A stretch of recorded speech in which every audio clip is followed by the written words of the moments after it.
Hi, my name is Bethany, and I have been fighting, I would say,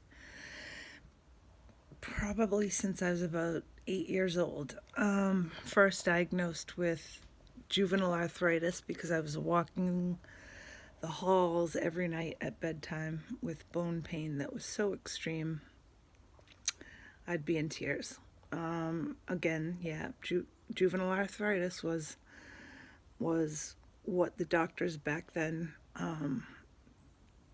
thought was the problem. All the way into high school, I then began with severe neck pain and to the point where I was bedbound often, and MRIs showed herniated disc into my spinal cord, which I did get fixed. And a few years later, again, same thing happened. Doctors claimed it was some sort of systemic arthritis. They weren't exactly sure what was going on, but my inflammation was high and something was causing my discs to herniate. Then chasing doctor after doctor after doctor and super athletic. I did a lot of things outside, hiking, kayaking, mountain biking, you name it, I was doing it. And I was that child in an endemic area, Cape Cod, where tick-borne diseases are very predominant here. And I was uneducated on Lyme, and so are a lot of the doctors here. So, long and short, through my 20s and 30s, I was chasing doctor after doctor, and they all did see things but could not quite figure out what was going on. My genetics were popping out, like macular degeneration, or and then I had a lot of labels like like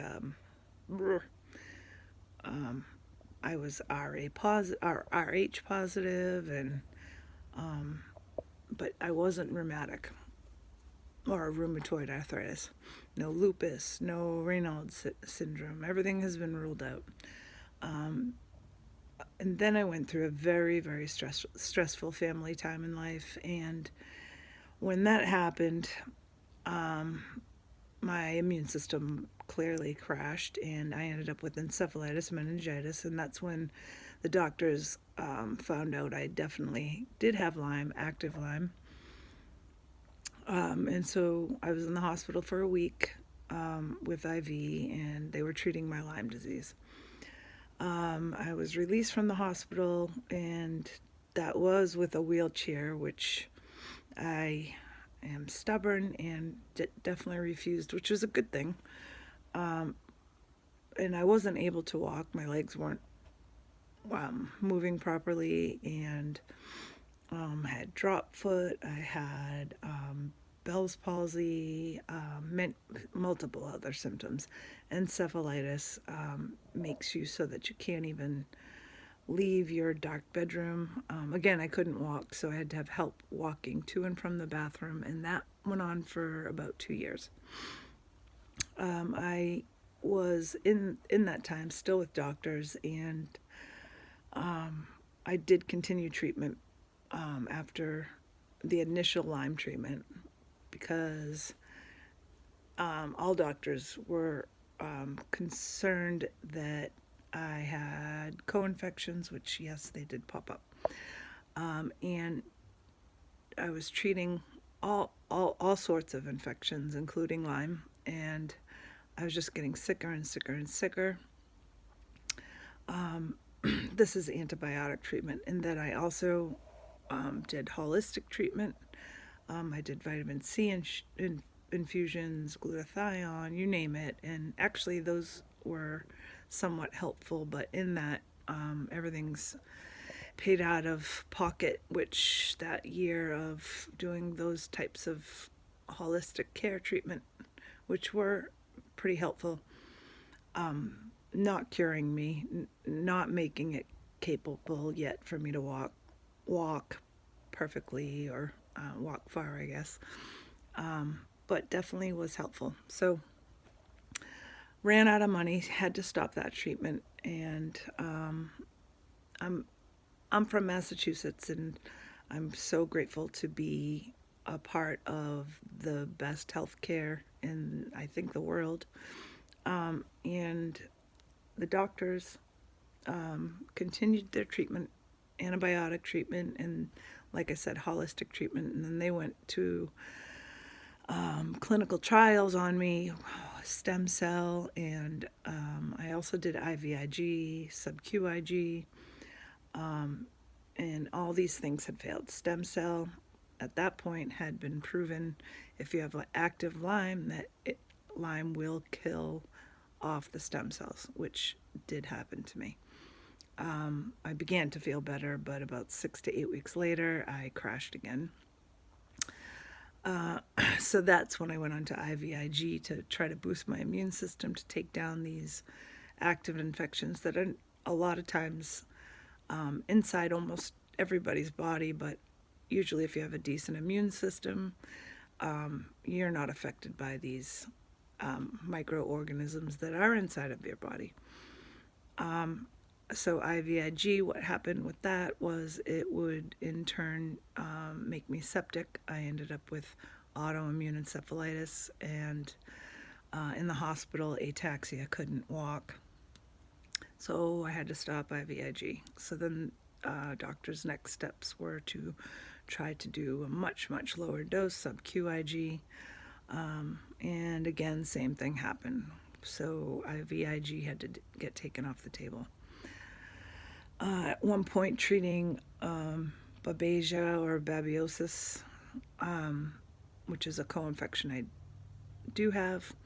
As soon as I got onto that treatment, my reaction to that was I almost needed a blood transfusion because the treatment was killing off the red blood cells, which apparently I probably had too much of that infection inside my body. So they could not treat me in that way either, because that in turn made me again have ataxia and almost have to have a blood transfusion.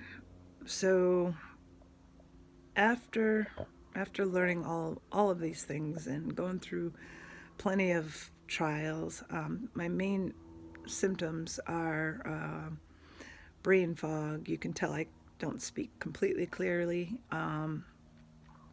I have issues walking. I have preload failure, so my heart doesn't pump. The two valves don't pump appropriately, and it seems to be an autonomic dysfunction. A lot of people have POTS. I have POTS. So it seems as though it has affected all my organs. And on top of that, mast cell activation happens when your body is being attacked by something, and they're a fighter cell that gets turned on once your body has reached a certain point. So my mast cell has been severely activated, and it causes.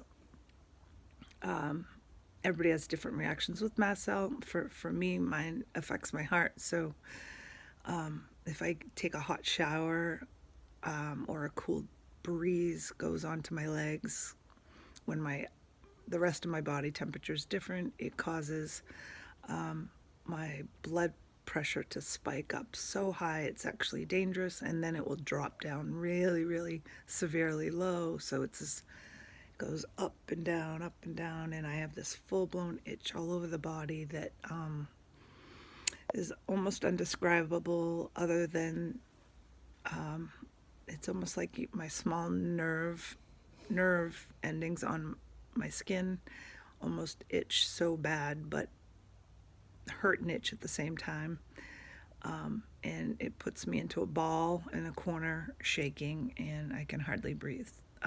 So it's some form of anaphylaxis. I don't know. My antibodies, my antibodies, I guess, are low, so I don't have much in me to fight off these infections, and I'm trying to figure out a way to boost my immune system. Yes, I do it holistically, but I need more help than that, so that hopefully it can make these microorganisms inside, stop fighting my body up. So my main problem is the bone pain that I experience is so severe that I'm not sure what to do. Having mast cell has me allergic to opioids. I did do hypothermia treatment in Germany, which is supposed to kick on your immune system. And I did go. It definitely did help. But sad to say, it didn't turn on my immune system. So as of right now, I am still in, I wouldn't say I was as bad as prior to hypothermia, but I wouldn't call myself better. So some problems I've had is, and it's a guess, is that it's probably, I've been walking around with a low-grade meningitis since I was a young child. And it makes sense because of my spinal cord issues and having systemic arthritis in my spinal cord, and then autoimmune encephalitis. So I'm not really sure at this point where to go or what to do. And if you can find a label that can get me some sort of treatment that can help this, I don't know how to repay anybody.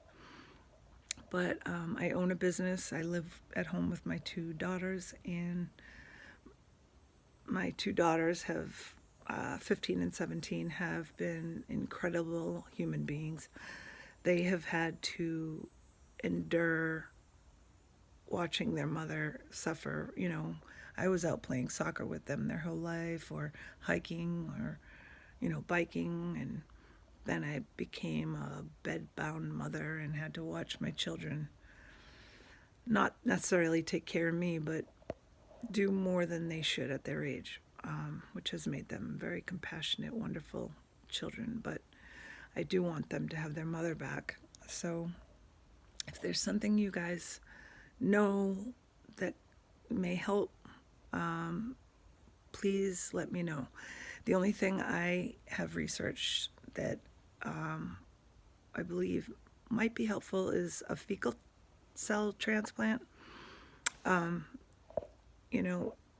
do know that the gut is stronger than anything in our body, and I try to keep it as, clean as possible to try to get my body at a homeostasis process. But it's hard. It's very hard, and my muscles cramp all night long. I have to jump out of bed because they seize up,